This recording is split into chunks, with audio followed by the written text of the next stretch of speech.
صلی وسلم دائما ابدا على حبیبک السلام علیکم ورحمۃ اللہ وبرکاتہ۔ الحمد للہ رب العالمین والعاقبۃ للمتقین والصلاة والسلام علی سید الانبیاء والمرسلین وعلی آلہ واصحابہ اجمعین۔ محترم و مکرم سامعین کرام و ناظرین اعظام، آج صرف ایک سوال کا جواب لے کر حاضر ہوا ہوں، جس سوال کا جواب ایسے دور میں ہر مومن کو معلوم ہونا ضروری ہے۔ سوال یہ ہے، کیا اس زمانے میں، جس زمانے میں ہم زندگی گزار رہے ہیں، پیدل حج کرنا جائز ہے یا ناجائز ہے؟ یا جائز ہے تو ثواب ملے گا یا نہیں ملے گا؟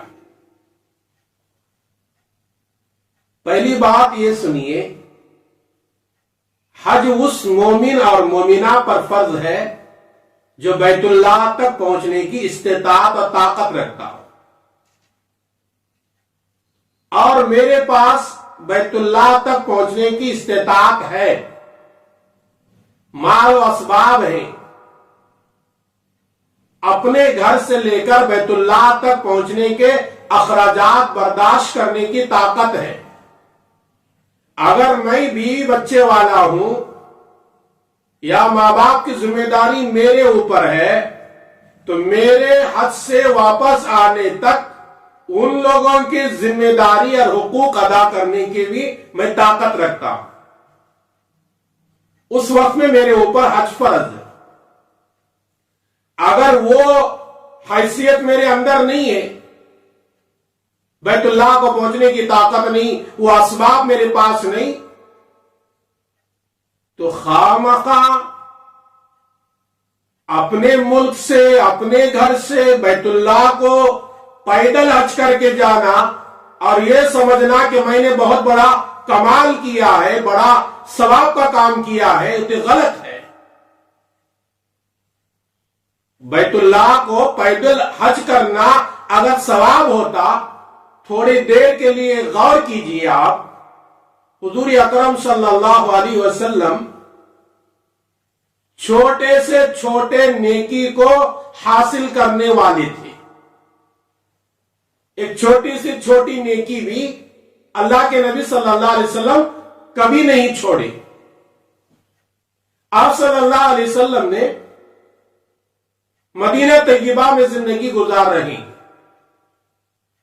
آپ صلی اللہ علیہ وسلم مدینے سے مکہ المکرمہ کو حج کرنے کے لیے آئے۔ مکہ سے مدینہ تقریباً 450 کلومیٹر کا سفر ہے۔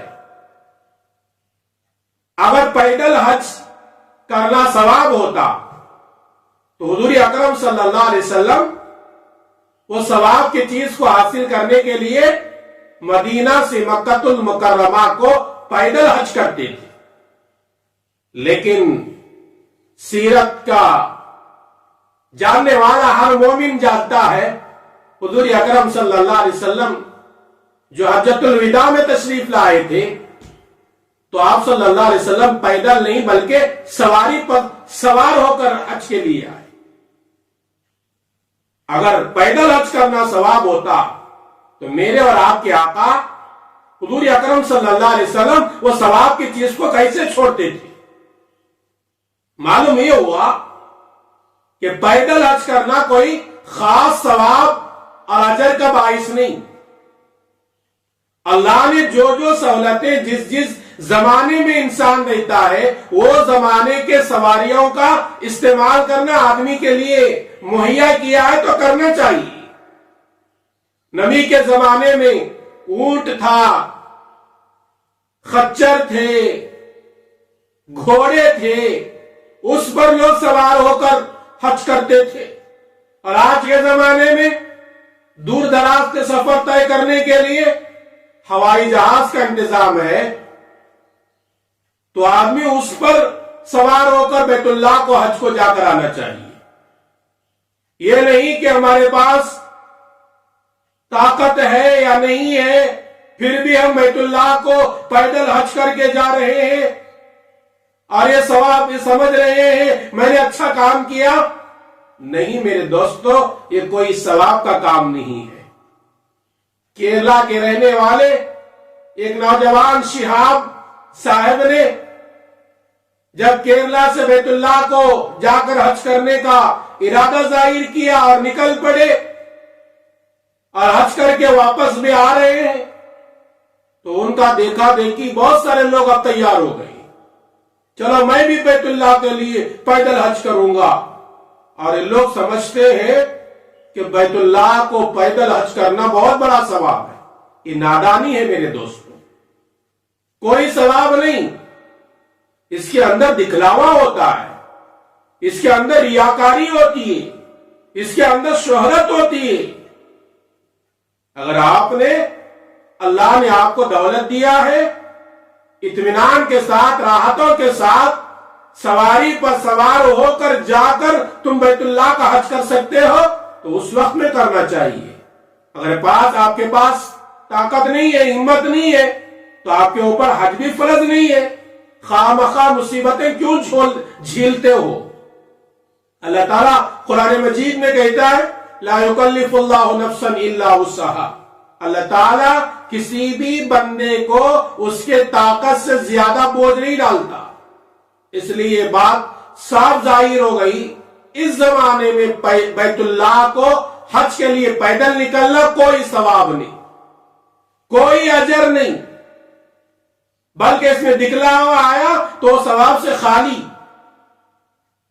نبی کے زمانے کے بعد صحابہ مدینے میں رہنے والے بیت اللہ کو حج کے لیے آئے تو کوئی بھی صحابی کا یہ قول نہیں ملتا کہ انہوں نے پیدل بیت اللہ کو حج کو لے آیا، نہیں، بلکہ سواریوں کا استعمال کیا. آج بھی اللہ نے طاقت دیا ہے، بیت اللہ کو پہنچنا ہے، دعائیں کرو، سواریوں کے اوپر سوار ہو کر بیت اللہ کو پہنچو. یہ پیدل حج کرنے کا ایک بہانہ بنا کر لوگوں میں شہرت حاصل کرنے کی نیت سے نکلو گے تو ثواب سے بالکل خالی ہو جاؤ گے. آئیے اللہ تعالیٰ سے دعا کریں گے، اللہ تبارک و تعالی مجھے اور آپ کو، ساری امت محمدیہ کو اس بات کو سمجھنے کی توفیق عطا فرمائے. آمین. السلام علیکم ورحمۃ اللہ وبرکاتہ.